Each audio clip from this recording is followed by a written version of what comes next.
Hello, everyone. Welcome to our pacing and nutrition webinar.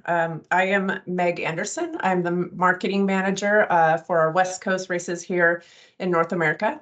I'm here with Lance Watson, and he's going to do a little intro of himself, so I'll leave that for him.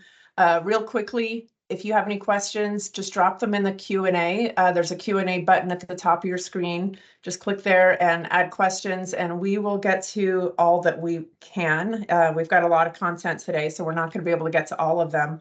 I will drop in some contact info for Lance at the end, so you can always send him questions after the webinar if you have any.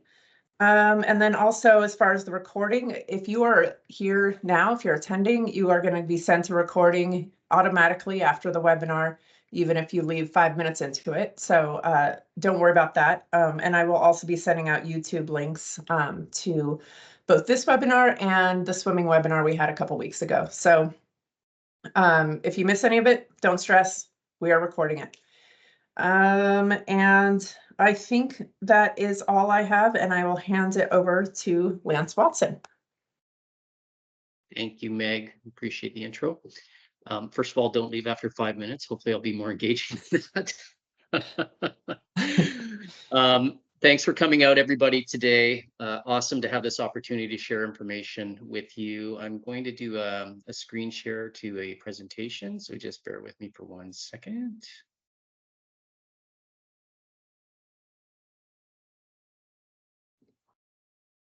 Okay. And looking to my colleagues, thumbs up, all good. Okay, great. All right. So today's presentation, race day, nutrition and pacing are the two topics that I can really dig into. 2 weeks ago, I did swimming and open water swimming, so please check back on that if you want to learn more about that topic as well. It went really well. A little bit more about myself. Funny to talk about yourself, but here I am. 35 years I've been coaching triathlon, and I am one of 4 Ironman master coaches worldwide. So a strong affiliation with Ironman, Ironman U. I was lucky enough to coach at 5 Olympic Games, including an Olympic gold medal. I've coached over 20 Ironman champions over the years. I was also one of the founders and builders of Canada's National Triathlon Centre. It's a centre that's still coaching our Olympians to this day. Lucky enough to be inducted into Triathlon Canada Hall of Fame. And I'm also a founder of Life Sport Coaching, and that's a worldwide online coaching platform, which also features the cleverly named Lance Watson's Triathlon Club, where we do live interactive training with athletes around the world too. So come check us out.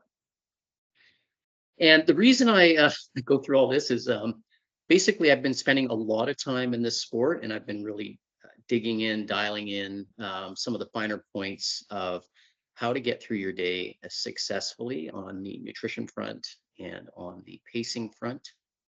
So let me progress. So let's start with the race day nutrition piece first. And sometimes we say nutrition is the 4th event in long distance triathlon. Nutrition really is the key for you to be able to unlock all that hard-earned training and fitness. So you might be in great shape, but if you don't have your nutrition somewhat dialed, you're not going to be able to show off that awesome hard work and fitness and training. So we're going to get into some basic topics. We're going to talk a little bit about sweat rate and hydration. We're going to talk about carbohydrate calories. We're going to focus on carbohydrate. We're not going to get into protein or anything like that. Okay. Sodium. So electrolytes, we're going to focus on sodium. And we're also going to talk about caffeine. And then lastly, we're going to get into a personalization and climate element to this as well. So let's start with hydration. Okay.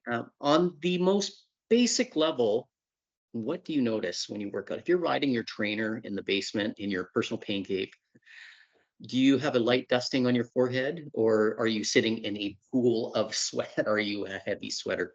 That is your first clue as to kind of the ranges you might look at as far as hydration. Of course, when you're indoors, there's no wind. It might be a little bit warmer. So those are all factors you want to take into consideration.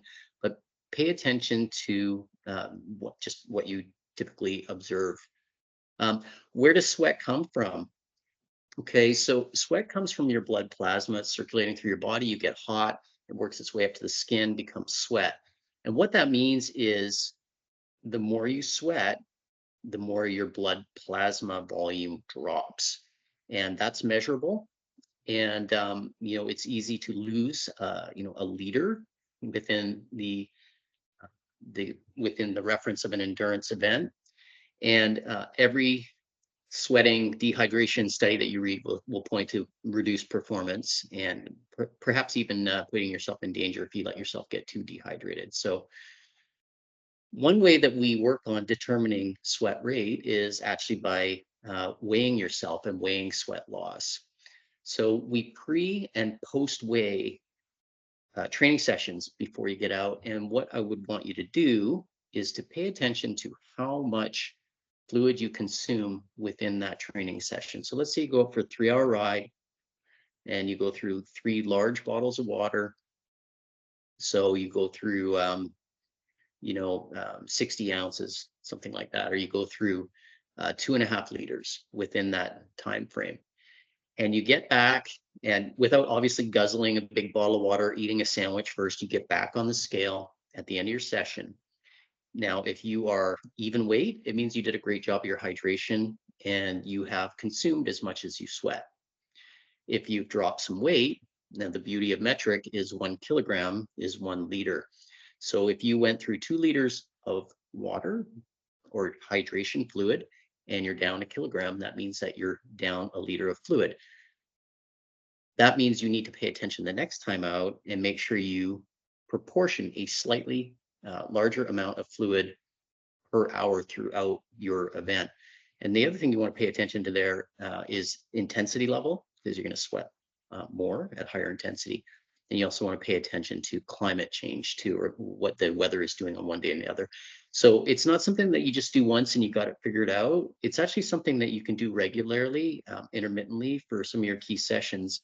And you're going to start to notice a pattern of sweat rate and sweat loss.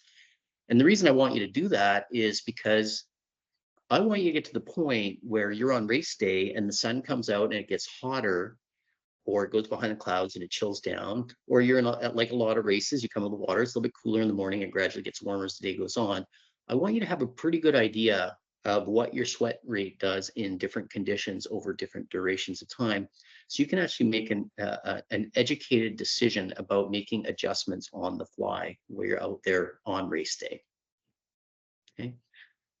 Optimal hydration, again, you're going to measure, but it tends to be somewhere between 3/4 of a liter and 1.5 liters per hour. Okay. You can train yourself over time to be able to consume more fluids too. That's trainable. So you should be practicing regularly and training and gradually increasing the amount that you consume. Okay. And I talked about time versus intensity versus climate. So keep a chart. Okay, make a notes of what you're doing. You put it in your training schedule, or you can get an Excel sheet going. And then the last question is more water versus more carbo drink. And that's a good one. I'll often have athletes after a race and they'll be like, the sun came out, it got really hot. I was like, yeah, I need some more fluid. And I thought I grabbed some, carbo drink because I had electrolytes and it'd be a good thing to get more electrolytes. And I felt really sick. I don't know why. And the reason is that although they increase their fluid intake, they also increase their calorie intake, and there's a maximum amount of calories that you can process or ingest per hour. So typically the go-to, if it gets hotter out, is to increase your water consumption, and then you want to supplement with sodium for electrolytes as opposed to taking in more calories. Okay. So let's talk a little bit more about sodium. A lot of people will talk about potassium and magnesium, and that's another topic point altogether, but I'm going to really focus on sodium because it's the key electrolyte that you need to pay attention to on race day. So we talked about, first of all, just basic observation with sweat rate. Also, are you a sweaty or salty sweater? Now, I know that when I go out and ride through the lava fields of Kona, I come back, especially if I have a black kit on, I look at it and it's crusted and white. And that's my first clue that, okay, I tend to lose a lot of salt when I'm sweating. Some people lose more, some people lose less. Sodium is a pretty low risk supplement to take out there. I mean, there's going to be limits for anybody, but supplementing with sodium throughout your race, most people have no problem at all. So it's never a bad idea. Of course, you want to practice and training. A lot of times you'll hear athletes talk about how much sodium should I take? How much should I take per hour? Well, remember the example I just gave you earlier about it gets hot out. Don't grab the electrolyte drink, grab water, but then supplement with sodium. So it's a little bit more sophisticated way to think about it as to milligrams of sodium per liter. Okay, and for my American friends, you have 33 ounces to a liter. Okay, so you can do the conversion. But how many, being a Canadian, I go metric. So how many milligrams per liter are you taking? So of course, you're going to go through all your products. I've got a few samples listed here. You're going to write it out and see how much you're going to be thinking about what you're going to be eating on a schedule throughout the day. And you're going to look at the packaging and you're going to see how much sodium is in your baseline products. And that's going to give you a clue as to whether you need to supplement more to get up to a level of sodium per liter. And then if you are taking more water in throughout the day, you're going to have some tablets on hand to make an adjustment so that you can better ingest that water and get it from gut to bloodstream. Okay, so some examples there. Sodium tablets, I really want you to make sure. I've had athletes before who are like, I just kept taking the tablets and I was cramping and I was dehydrated and I didn't know, and I was bloated. You'll see athletes when they drink lots of water and their stomach is distended. You can get an incidence called hyponatremia, which is basically like the water's in there, but it's not absorbing to your body. And that's because you've been drinking so much water, you've actually flushed the electrolytes out of your system. So what happens in some cases with athletes is that they're taking all the sodium tablets, but they don't realize when they look at the packaging, they might only be 50 grams or a very low amount. A good standard for a sodium tablet is typically around 200 milligrams, and that's not uncommon. And so just pay attention to what's in the packaging. Looking at electrolyte drink, typically you'll get between 1 and 200 milligrams from there. Bars, you'll typically get between 1 and 200 milligrams. Gels, again, you really want to pay attention to gels, anywhere between 0 and 200 milligrams. And that could be within the same brand. You might have one brand that has more sodium than another within that same brand line. So pay attention not just to the brand, but also to the flavor, because it's going to be different. As I said, check your products and create a system. So I'm gonna get back into eating on a schedule in a little bit, but you want to be thinking about what am I going to take when, how much sodium am I going to get out of there, how much am I going to drink fluid wise, what is going to come from electrolyte drink, what's going to come from water, and then you're going to come up with a number. Either you're getting everything you need from your products, or you might have to supplement a little bit.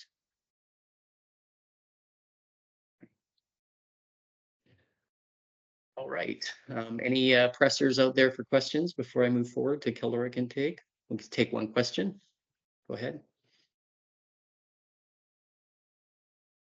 Meg? Sorry. Yeah, as far as hydration, we had one person ask if they should get testing done at like a testing center for their sweat rate. Is that a good idea? Absolutely. Yeah, yeah, for sure. I mean, if you have access to a lab and you can also get sodium loss measured accurately, and you might be surprised as what you find. So if you ever have access to testing, absolutely get tested. But not all of us can get into a lab all the time. So that's why I'm encouraging you to be your own sports scientist and start taking notes and paying attention to what your sweat rate is and how you feel getting that sodium in and what do you observe about yourself. Good question.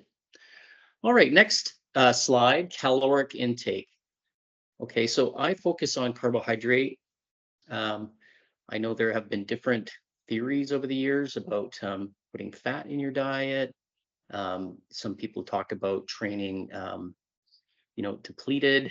Some people talk about adding protein into your diet. The science keeps coming back to carbohydrate as your quick source of fuel. Carbohydrate is stored in your muscles as glycogen. And typically we have about 2 hours worth of storage in our muscles. We don't want to go completely to depletion on that. So as we go into longer events, we have to perform at a lower percentage of our threshold output. And I'll talk a little bit about that in a minute. Because if we go at a lower heart rate, then we can start to metabolize fat as fuel out there as well. But the more we can supplement, the more we can ingest as far as carbohydrate, it allows us to perform at a slightly higher percentage of our threshold output because it's easier to break down as an energy source. It takes less molecules of oxygen to break down carbohydrates. So it's a faster burning fuel. So that's why we focus on those carbohydrates. Okay, so typically what I observe for athlete on the bike is somewhere in the range of 200 to 300 calories per hour, and that's in carbohydrate. 1 gram of carbohydrate is 4 calories. So you can divide that by 4. Okay. The smaller athlete, the more compact athlete is going to be to the lower end of that. The larger, more robust athlete is going to be to the higher end of that. Those tend to be safe ranges for most people. Okay. But again, you want to practice in training. The other thing, current science supports blended carbs versus one kind of carb. Different kinds of carbs or sugars take different pathways from the stomach or the gut to the bloodstream. And what we've learned over the years is that if you have blended carbs, you're able to absorb more calories on the fly. You're always going to run a deficit, but can you minimize or limit that deficit? Okay. Sugar sensitivities. This is another thing that you have to observe about yourself and also read the packaging. You're going to see things like sucrose, fructose, maltodextrin, really simple and complex carbs. Okay, so just pay attention to what's in the packaging. You'll see a lot of the products now have some blend of fructose and another more complex carb. And the only thing you want to pay attention to is some people will get GI or issues in their stomach with certain kinds of sugar. So if you're struggling with your product, look at what sugar's in there and try a product with a different sugar. Training your gut, I talked a little bit about that earlier as far as hydration. Okay, but training your gut as far as intake as well. So with practice, you can train your gut to be able to absorb more calories. As I mentioned, you're always going to run a deficit. So it's a good thing. I've seen athletes get up actually over 400. Now, I'm going to tell you, there is a limit. We have some athletes, we say it's a gift. They can just eat and they never get an upset stomach. I had one of my pro athletes was like that. It seemed like he could take unlimited calories, but the thing is that they would just sit in his stomach and he wouldn't process them. He wouldn't get upset stomach, but he would stop processing. And we found that he was actually fading at the end of the race. So we actually had to reduce his caloric intake a little bit, and then he had a more efficient absorption. But he was still coming in that 400 to 450 calories per hour. When you think about how to track it, and I'm going to talk about the bike and the run a little bit in a minute, but when you think about how to track it, kind of the same idea as tracking your hydration. So, earlier I mentioned kind of keeping tabs on how much you drink, but trying to drink regularly on a schedule. So paying attention to how much you drink when, and the same thing as eating, to write out what you're going to take and then keep tabs on how much you eat when. So you're eating on a schedule. Try not to get behind and forget, and then suddenly you're stuffing a bunch of calories in. We see that on race day a lot. Athletes maybe are starting the bike already a little bit low because they've swam and they haven't had breakfast for a while. And then they get out on the bike and then they're distracted because they're getting going. There's people around them and they're getting in a rhythm, and maybe their breathing's a bit higher because they came out of the swim. And next thing you know, they're 45 minutes into the bike and they haven't touched anything yet. And then they're kind of in the hole at that point. So in your training, eat on a schedule. Keep your wrappers. That's a really good trick. It's almost like a little bit of a scoreboard. So if you've got gels in there, bars or whatever, hang on to all your wrappers till the end of the workout, and then come out, lay them out on the table, double check what you had. Often you'll be like, oh, I had a few gels left I didn't realize, or I've got half a bottle of carbo drink left and I didn't realize. Okay, so it's a little bit of an honesty check as well. Practice on the road versus the trainer. You can practice on both, but it's a little easier on the trainer. It's a little bit more complicated on the road. So make sure you know how to fuel on board while you're on the road as well.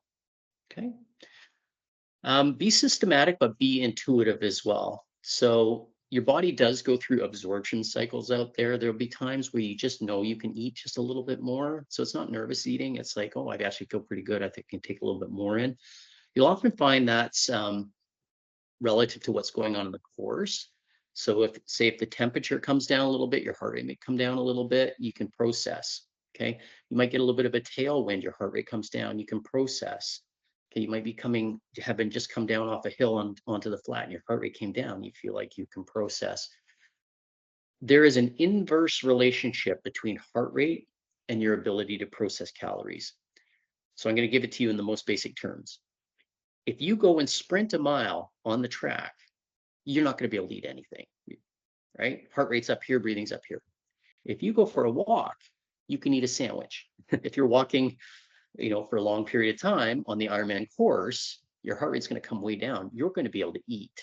Okay, so be intuitive, be smart. If you get a flat tire on the side of the road, well, your heart rate might go up initially, but it should come down. Make sure you take advantage of that and get a little extra calories in while you're dealing with the mechanical. Okay, so be intuitive, be systematic, create a plan, but be intuitive. Okay. So bike versus run, typically athletes take in about 25% fewer calories on the run versus the bike. And that's because it's weight bearing. So your heart rate tends to run just a little bit higher on the run if you're pushing. Now, again, I'm going to give you that caveat. If you're walking aid stations, if you have a strategy of taking extended walking periods, if you end up walking because you're low on fuel, then you're going to have an opportunity to get a little bit more in and maybe even surpass what you were taking on the bike.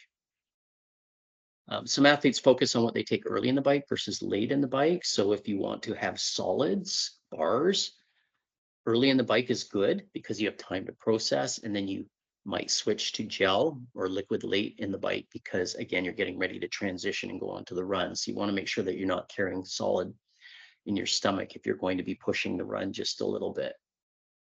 Okay. And then we talk about 70.3 versus Ironman. So 70.3, typically you're going to run at a little bit higher output, especially if you're challenging the course than you're an Ironman. So your caloric intake per hour may be slightly lower in 70.3 than Ironman, but you're also not out there for quite as long and you're pushing just a little bit harder. And by a little bit lower, I mean, 50 calories an hour, that kind of a thing versus, 200. So not a massive difference. All right, I can take a question if there's one. If there's a presser. Yeah, we have several questions. Let's do two then. I'll just hand you a couple. Yeah. One of them is, as for calories, are gels and bars versus dates or other real food. What are your thoughts on that? So I've had athletes who absolutely cannot process gels, and they've had to come up with different solutions like baby potatoes with salt in a bag, in a Ziploc bag, or carrying fruit. Absolutely. And in the early days of Ironman, it was bananas and oranges. And you also had to stop on a scale out on the marathon and make sure you didn't get too dehydrated. So absolutely. What I like about energy, curated energy products, it's not something I want to eat every day. I want to eat real food.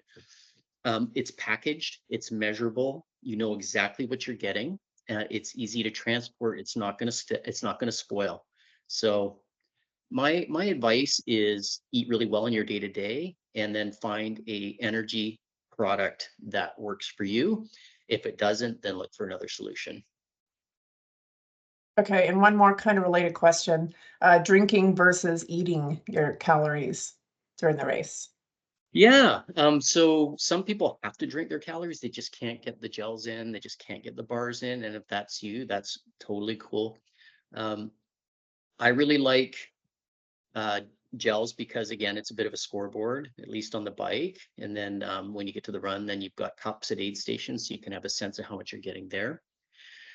Now, if you are using liquid calories, then you have to be disciplined about paying attention to how much is in your bottle and how much you're drinking on a regular, because you don't want to forget for 45 minutes and then try and guzzle the whole bottle. It's going to be too concentrated in your stomach. There's the risk of losing a bottle as well, ejecting out the back of your bike or dropping it. So that's another risk of liquid calories. And then sometimes it's hard with liquid calories to bring enough for the entire ride. What some athletes do is they make one really concentrated bottle, and they'll know it's okay. It's like 4 times concentration, and that's their calories. And then they'll be grabbing water from the aid stations, and they'll be really disciplined about taking a sip of carbo drink, and then chasing it down with a sip of water. So overall summary, not adverse to liquid calories, but there's a couple of risks associated. All right, great. We'll get some more questions in a little bit. So let's talk about caffeine. A lot of products have caffeine in them. So this is not me being an advocate of you should take caffeine, but it's out there and I want you to be aware.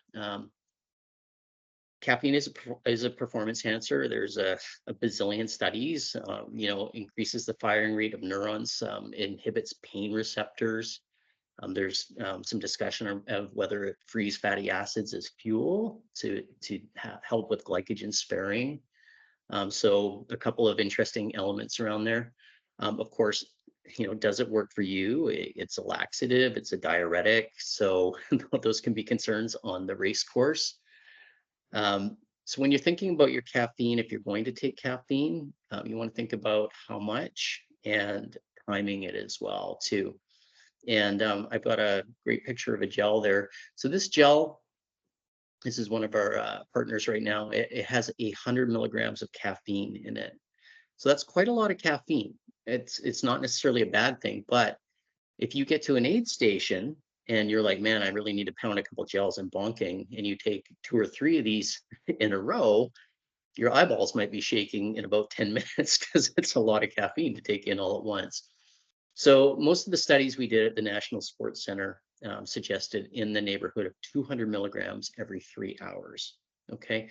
And that doesn't mean 200 at once. That means proportioned out. So if you have a gel that has 50 milligrams, and you'll see, I'm just focusing on gels right now. There's drink and other sources, of course.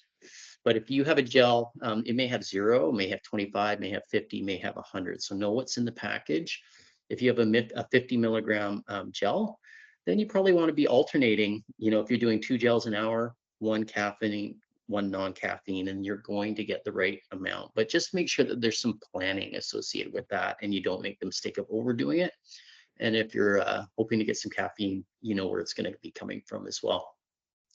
The last piece I've got down there is about caffeine loading. And I've heard, I had talked to many athletes and read things about athletes who are like, I'm just not going to have any coffee for 3 weeks before the race, and then I'm going to hit it hard on race day.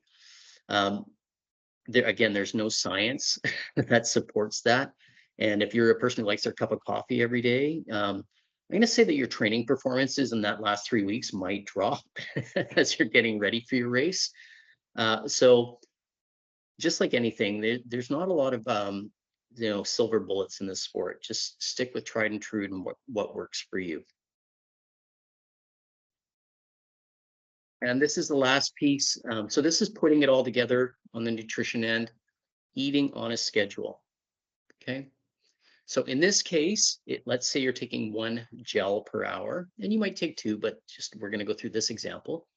You might get 100 calories, you might get 200 milligrams of sodium and 100 milligrams of caffeine. So I want you to read that package, write it down. That's part of this plan in the hour. I'm going to have 1 gel. Now let's say I'm going to add 500 milliliters, which is the equivalent of 1 small sport bottle, not the big one, per hour of water. So there's nothing in there but water. Then I'm going to add 500 milliliters of carb drink. That's going to have 100 calories, 200 milligrams of sodium. So now I'm up to my gel and some carb drink and some water. Okay, maybe that's enough. Well, I'm at 200 calories now. How's my sodium doing? I'm going to have a half an energy bar. Okay, so that's going to give me another 100 calories. Maybe you're going to chop them up before the race, put a few in your back pocket, right? That's going to give me 100 calories and 100 milligrams of sodium. And then I'm like, okay, well, what are my totals now? I might need to add one more sodium tablet to that. So remember earlier I was saying, pay attention to how much you're eating and drinking. I might add one more 200 milligram sodium tablet. So my total for that hour with all those products, 300 calories, which is within the range I mentioned, 1 liter of fluid, which is within the range I mentioned, 700 milligrams within a liter. Remember, we talked about milligrams per liter, which is in the range I mentioned, and then you're getting 100 milligrams of caffeine, which is in the range which I mentioned. So that is one example of how an athlete might lay it all out and think about what they're going to have in a schedule. Now, you might be, I'm going to have 2 gels and no bar. Okay. I'm going to have 3 gels, no carb drink, no bar, but then I'm going to have more water. Then I'm going to be looking at, well, how much sodium am I getting in those gels? I might have to take 1 sodium tablet. I might need to take 2. Okay. So be a little bit of a mathematician out there. If you have a chance to see what they're going to serve on the course and you want to get calories off the course, practice that. It's not never a bad strategy to make sure you're self-sufficient out there and you can bring your own stuff too. All right. So that summarizes the nutrition piece. And I'm going to transition. I'll take one more question though before we move forward. I realize I didn't really talk much about race morning and what to take before the race. So I could definitely comment on that. Yeah, there questions on that? There was a question along the lines of what to eat during taper week leading up to the race, the night before the race and the morning of the race. Right. Okay. So I'm not going to go too in depth on race week, other than to say that the day before the race, typically I really encourage athletes to keep it simple. So no spicy, not too much dairy, carbs and protein focus, not a ton of protein, just a very carbohydrate focused meal. Eating foods that are familiar, just simple, spaghetti, chicken and rice, things like that. Make sure you don't get hungry the day before the race, and that doesn't mean eating like it's Christmas dinner or Thanksgiving, but it just means eating regularly throughout the day. I always joke with the athletes, if you're a parent, you would tell your kids, bring your juice box and your snacks with you because you might get stuck checking in, and that's, you want to make sure you don't get hungry or thirsty throughout the day. Salt your food the day before the race so you can start to get some sodium into your system. And then the last thing I would say is just avoid fiber, not too much fiber. We don't want to have any unnecessary pit stops the next day. So keep that simple. Race morning, typically you want to finish eating at a minimum 2 hours, breakfast 2 hours before the race. So you have time to digest. You're going to hear about this pro has this super shake or this smoothie or whatever. Eat simple, carbohydrate based, something that's familiar, whether that's a bagel with jam, maybe a little bit of peanut butter, oatmeal, maybe oatmeal and an egg. Get a little bit of protein, but not too much, more focus on carbohydrate, simple to digest. You can make sure and get a little bit of sodium in there. And then typically I would tell an athlete to bring a bottle of electrolyte drink with them down to the race site and just keep sipping and topping up. So you're getting some electrolytes and a little bit of calories in there. It's pretty common for athletes to have a gel right before the race starts. And if you think about it, you're about to go out for in 70.3, 30, 45 minutes, whatever your time is, of some pretty vigorous activity before you get on the bike. So just staying fueled right up to the start of the race, knowing there's going to be a bit of a gap in time.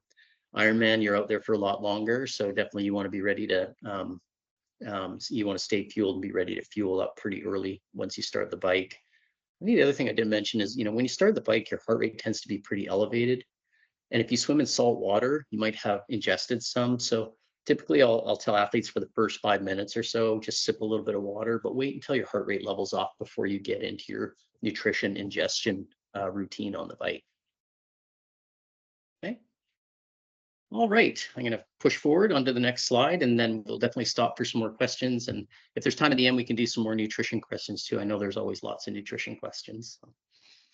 All right, stay pacing. So the other piece of the formula, you've trained hard for the race, you have a pretty good nutrition plan, but you want to have an idea of how am I actually going to get through this thing.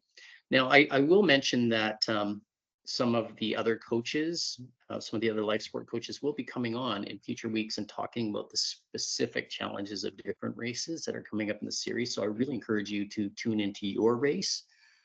I'm going to talk a little bit more generally about coming up with a strategy that you can practice in training so you can get yourself ready. Okay. So the first one is determining lactic threshold. Then we're going to talk about creating training zones. And then we're going to talk about racing distances by zones.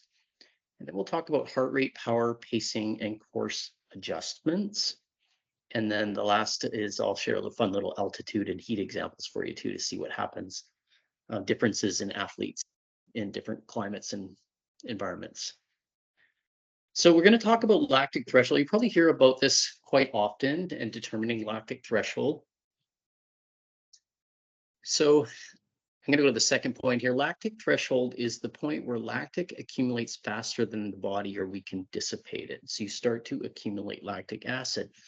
That's where you're out training and the breathing is escalating and escalating and escalating and escalating versus that strong, steady, hardest sustainable effort that you can hold. Okay. So we talk about threshold or functional threshold power on the bike. Okay. So that is your functional threshold is the maximum sustainable power that you could hold for approximately 40 to 60 minutes. We'll test it with a 20-minute bike time trial. And then what you do is you take 95% of that number. And the reason we do that is because it's a repeatable test. It would be very hard to go out and time trial 1 hour all out all the time. It's a bit more cost to your training. So that's something that we do with our athletes probably quarterly, making sure that those numbers are updated. They do change throughout the year and it gives you a guiding light.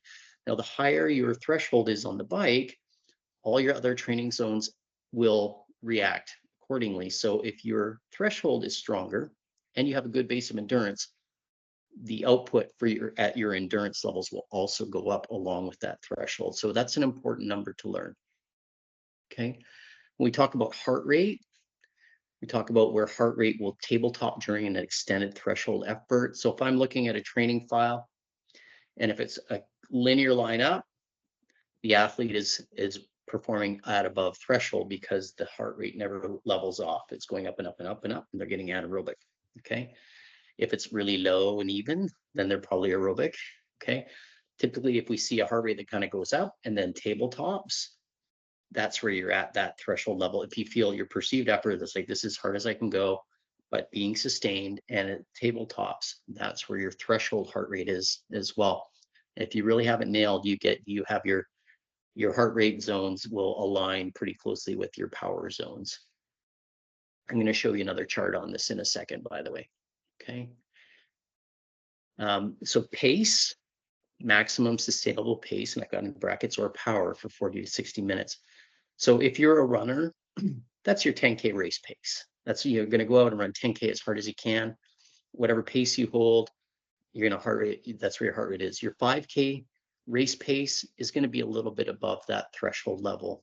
So you're going to knock down that pace about 15 seconds a mile or so, and that'll give you your threshold pace. Okay. Perceived effort, between 8 and 9 out of a 10 to 10 scale. Okay, so if you're thinking about perceived effort, threshold is somewhere around 8 or 9 on a 10 to 10 scale. Okay, from there we create zones, and on a very classic zone 1 to 5 scale. There's other scales, but 1 to 5 is the most common. Then you might have 5A, 5B, and 5C. Lactic threshold is right where zone 4 meets zone 5. So if you hear anybody talking about I was in zone 5 today, that means they were above threshold. They were working anaerobically. They were working really hard. They might have been running intervals or doing bike hill reps or something like that. They were in zone 5. Okay. So there are many training platforms out there that will create your zones for you. Once you have those threshold numbers, they'll auto populate those for you. So those are handy. Okay. But and this is where you can go back and watch the recording later. You might want to. Here's a nice little chart. So zone one, I've got perceived effort on the right hand side and the percentage of your threshold on the left. Okay. So zone 1 is under 80% of your threshold. So gentle, rhythmic breathing, pace is easy and relaxed. The intensity is a jog or very easy run or very easy bike spin. That's your recovery run. Okay. Zone 2, 80 to 87%. Okay. Breathing rate and pace increases slightly. Many notice a change with slightly deeper breathing, although still very comfortable. Okay. Running and cycling pace remains comfortable and conversation is still possible. That is your classic endurance workout. I'm going out for a long ride, gonna be steady, going out for a long run, base run, but it's gonna be conversational. That's zone 2. Okay. Zone 3, become aware of breathing a little harder. Pace is moderate, a stronger cycling or running rhythm. This is what I call feel good fast. So it's like where you're pushing and you're on it, but you're definitely like, I could keep this going, right? So that's feel good fast. Conversation is a few words, responses, or maybe 1 or 2 sentences, but you're not telling extended stories about the city you grew up in and where you went to high school. Zone 4, 94 to 100% of threshold. So remember I talked about the very top of zone 4 is where your functional threshold power or your lactic threshold sits. Okay, so you're starting to breathe hard, pace is fast, and it's starting to get uncomfortable. Mentally, you're having to deal with it. Okay, approaching that all-out 40 to 60-minute bike or run pace. This pace should be challenging to maintain. And I realize I'm not talking about swimming pacing, so I'll talk about that in a second. Okay, and then when we get into zone 5, above 100% of your lactic threshold, so above FTP, breathing is deep and forceful, significant and ramping up breathing pattern, paces all out, sustainable for 1 to 5 minutes, requires a lot of mental focus. Conversation undesirable. Okay, so there's a general breakdown. Again, this will be on the recording if you need to come back or get a screenshot of it now before I flick forward. Okay. Right. So what does that all mean for race day? Spending all this time talking about threshold, finding out what your threshold is. Well, you want to create a baseline, a guiding light for how you're going to get through your event. Okay, I really encourage you to figure out, like, if you're using a power meter, what that number is. If you're using heart rate, what that number is. If you're using pace, what that number is. Okay. So what I've done here is I've gone from finisher to expert. And by expert, I mean somebody who's really well trained and been doing it for a long time. Doesn't necessarily mean faster, just means somebody who is more advanced and experienced in their training. Okay, so you go from finishing the course to maybe challenging the course. So Ironman, typically heart rate zones are in low end of zone 2. Remember there was a range within those zones. If I go back here. So it's 80 to 87%. So between low zone 2 and high zone 2. Okay, so that is from finishing to expert level. So if you've got a really experienced rider, they might be riding, slightly higher power relative to their threshold. 70.3, you're going from mid zone 2 to mid zone 3. Okay, so again, finisher, you're in that mid zone 2 range. And then if you're more experienced or expert, you're getting up into that mid zone 3. Remember, that was the feel good fast, but I can keep this going, mid zone 3. Okay. If you're racing Olympic or standard distance, you're mid zone 3 to mid zone 4. Okay. So you're not quite up at threshold, but you're getting close there. A couple of bike standards, 40 kilometers, 25 miles, time trial, mid zone 4 to zone 4 high, right at the top of threshold, 20K. Time trial, 12 miles, zone 4 to zone 5. So you'd be performing above threshold. Same with 5K or 10K running. Right. So I talk a little bit about swimming before I go forward here. Typically, your swimming threshold is your best average pace that you could hold for 1,500 meters, 1,900 meters, same thing, 70.3 pace, your hardest sustainable pace. Okay. Swimming, the reason I don't focus a lot on swim pacing on race day is because it tends to be a little bit more confidence based than pushing the pace based.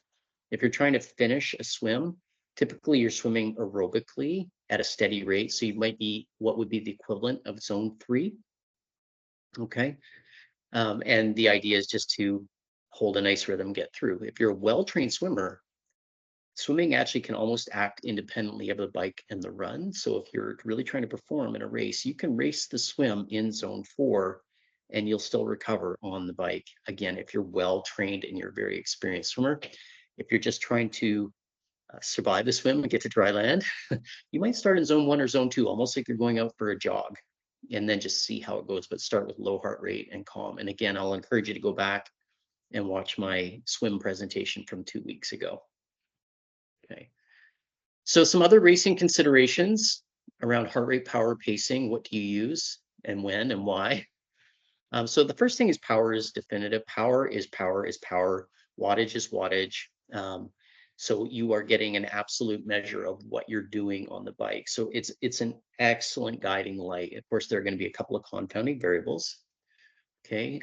So first of all, before you rely on power, if you have multiple power sources, i.e. a smart trainer versus a bike with pedals or crank arms or whatever, make sure that those numbers correlate and you're using the power that you're going to produce on your race bike. Maybe not what you're doing on your smart trainer where you might be lower or higher. So great trick I have my athletes do is every once in a while I'll have them ride their race bike with their power meter on their smart trainer and see how they correlate to one another to see if they're close or if they're a little bit far apart. And then you know what kind of work you're doing on your race bike relative to your trainer if you're training on both. Okay. And also bike to bike too. Sometimes you'll have different power meters on different bikes. So how do they compare to each other? And how does the one you're racing on? You just want to make sure you know you're chasing the right numbers on race day, not like your best smart trainer day on your time trial bike, for instance. When you're looking at those recommended zones, when you get into flat or hills, you're looking at adding approximately, 15% according to the grade when you're going uphill. So it's very common for power to go up on an uphill.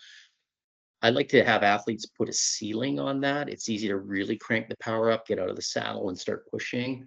Use your gears, distribute your effort, ride over the hills. And as you crest the hill and you come onto the downhill, try and add some gears so that you maintain a little bit of pressure on the pedal on the downhill as well too. So if I'm looking at your power file after a race, I want to see it as flat as possible. I don't want to see giant spikes up and down and up and down and up and down. Every time you put a little bit of burn into your leg and a big spike, you basically have burnt a match, and you only get so many matches in your match book on race day. So every time you do that, you're putting in lactic, you're causing a little bit of tissue irritation, and that's going to catch up with you. And you're also increasing your carbohydrate burn. So if you're racing variably, you're going to be burning a higher amount of carbo or glycogen. So you're going to be depleting yourself, even though your average power might be the same. Okay. Downwind, power is going to come down a little bit. It's okay. What do we do when power comes down and heart rate comes down? We have another gel, right? Okay. Matching heart rate to power and pace. So the heart is not a machine, and it's really important for you to learn your heart rates and pay attention to what your heart rate does in different conditions. If you get dehydrated, you might have your heart rate go up. You can also get what's called cardiac drift, where your heart rate gradually comes down, and that's a sign of depletion. And you see that a lot in long distance racing. Okay, if it gets hot out, heart rate may go up. Power it goes down. So they're not jiving like they usually do. So in different conditions, altitude, heat, your guiding light is power, but it's even more so in extreme conditions. It's your heart rate, paying attention to what your heart rate does. If you're a good rolling sports scientist or running sports scientist, you have observed your heart rate and your power in different environments on different days and made notes and paid attention. So you know what's normal and what's not normal and what you have to pay attention to. Okay. Heart rate's a limiter. And that means if you're racing in extremely hot conditions, there was a really hot Coeur d'Alene Ironman a couple of years ago, that heart rate's going to go up and power and pace have to come down. Okay, so paying attention to heart rate at altitude and in the heat. Okay, any questions there? You can have a quick drink of water. We just had a question about what is your view of zone 3 during training sessions? He said, he or she said, I read a lot about zone 2 and zone 4, but should stay out of zone 3. I live in the mountains and notice I'm several hours per week in zone 3 during my long distance bike sessions. Yeah. So there's different training philosophies out there. I know I'm seeing a lot more of almost like on-off switch. You're either going to go zone 4 or zone 2. And I've heard people historically refer to zone 3 as the gray zone. I use zone 3 a lot training my athletes. I call it aerobic power. And that is the zone that you race. If you're really fit, you race 70.3 in. So you actually want to build up endurance and volume in zone 3 from my humble perspective.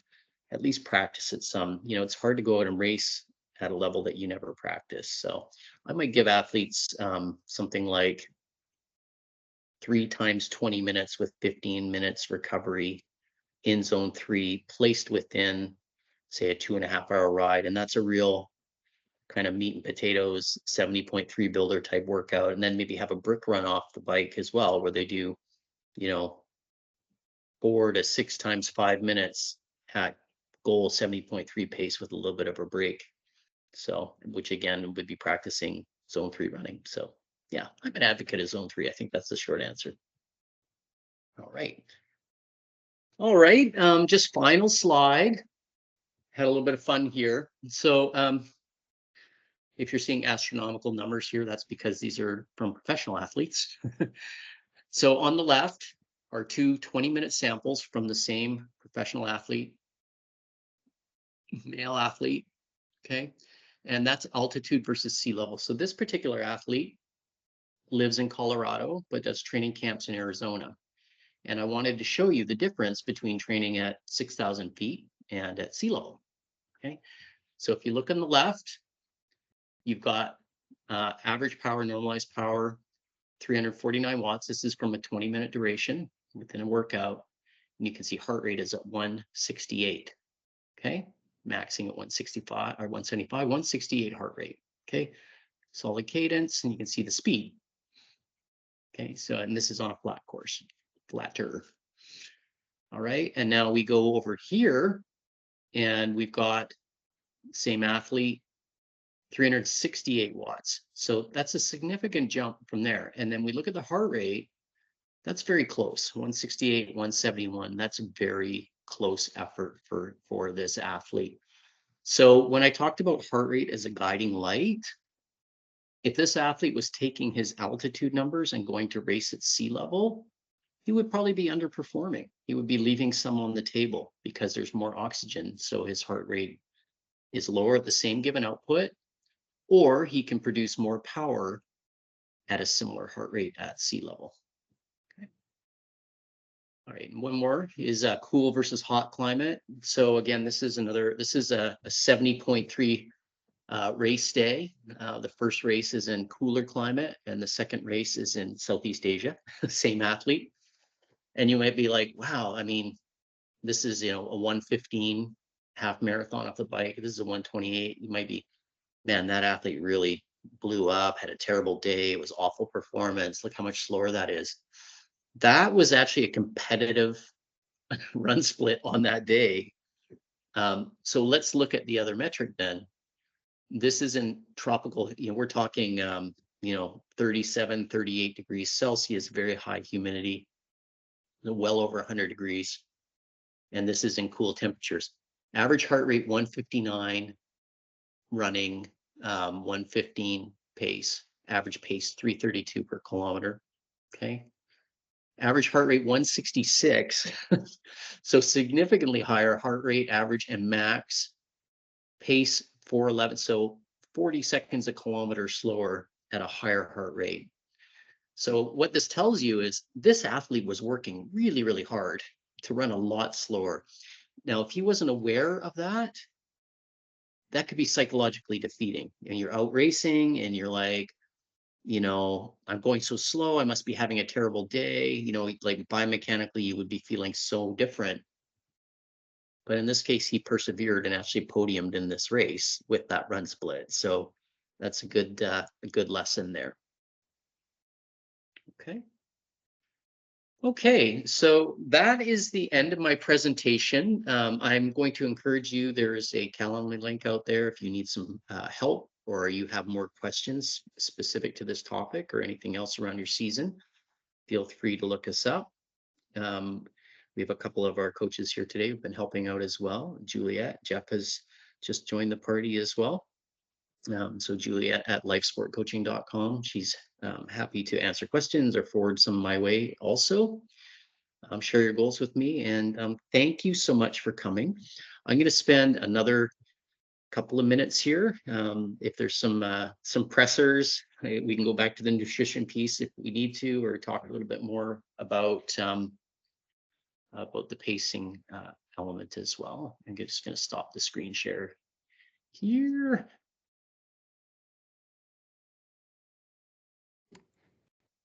Lance, there are several nutrition questions still out there. Great.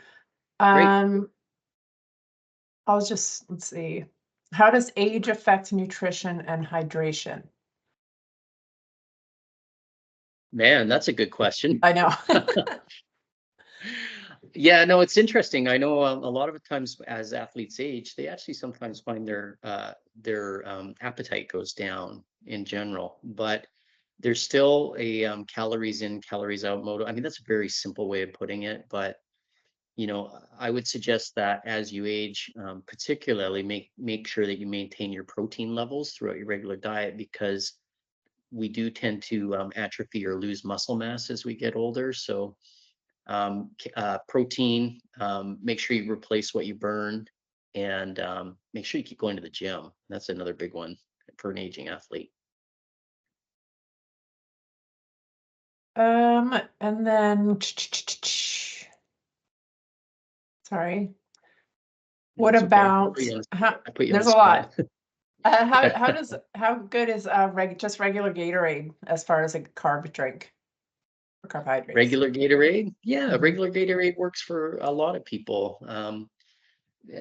You should take note though that there's powder Gatorade and there's gas station Gatorade, and they're different sugars. So it's just going to go back to reading the ingredients in what you're consuming. But also, I'll put this out to a lot of athletes: be smart, be attentive, don't be obsessive. Like, pay attention to what feels good and try and really dial things in.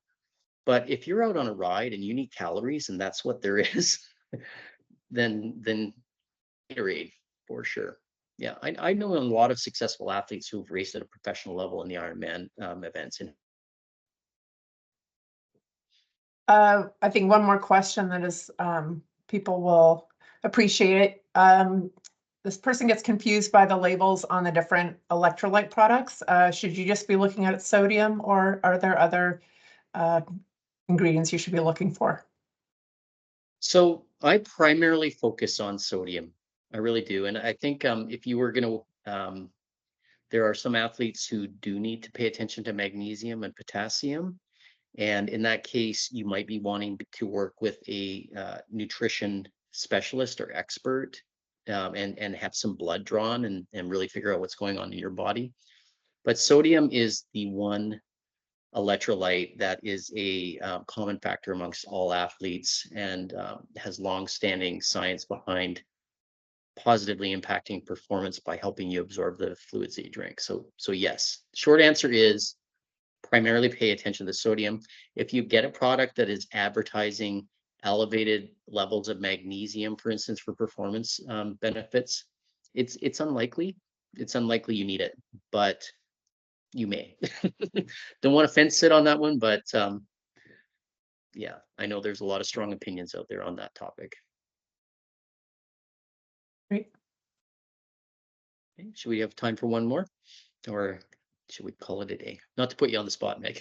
Yeah, no, I mean, we have a lot. I don't know how to Sure. pick. Yeah. No, that's a good question so far, for sure. How about this one? Is it typical to eat during transition, or is it best to wait until you're on your bike or when you start running? Okay, that's very race goal oriented. Okay, if you are a performance athlete, you're trying to take time off your finish time, like you're looking for PRs, you've been doing it for a while. Transition is free time. I mean, it's like you think you need to be think they, I mean, you want to be comfortable, of course, and you want to make sure you have what you need. But I like to think of a Formula One pit stop versus, a stop at the lounge and having a little break. Now, if you're out there and your goal is, it's a really hot day, hydration needs are higher, you're tackling this course, maybe you're doing your first one, or you're just focused on really having a solid day out there.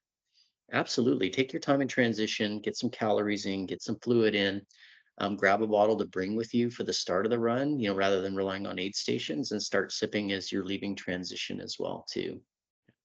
So excellent question. Okay. All right. Well, I just wanted to say thank you so much for making the time to come out and listen to my presentation. I hope there's some great takeaways. I believe my Instagram was shared, so if you have questions there, feel free to ping me. Juliet at lifesportcoaching.com. Juliet is in Romeo and Juliet spelling. If you have specific questions, there's a Calendly link if you want to book a one-on-one coaching Q&A, and really break down your season goals and nutrition. You can look us up that way as well. We're here to help. My hope for you is the takeaway from here is you have a better understanding of some of the foundations of coming up with a performance nutrition plan that you start practicing now, because I do so many talks at race events on weekends where athletes are like, what should I do tomorrow? So I want you to be one of the athletes that shows up and has an answer for your friend who is saying, what should I do tomorrow? Because you have experience. Remember what you do throughout race morning on the bike is a preemptive strike to how that run's going to go and allowing you to show off your fitness. So practice hydration, practice nutrition, pay attention to your outputs, learn heart rate, learn power, and put it all together. And your odds of a successful race day and a personal best will skyrocket. Thanks for coming out, everybody. Thank you.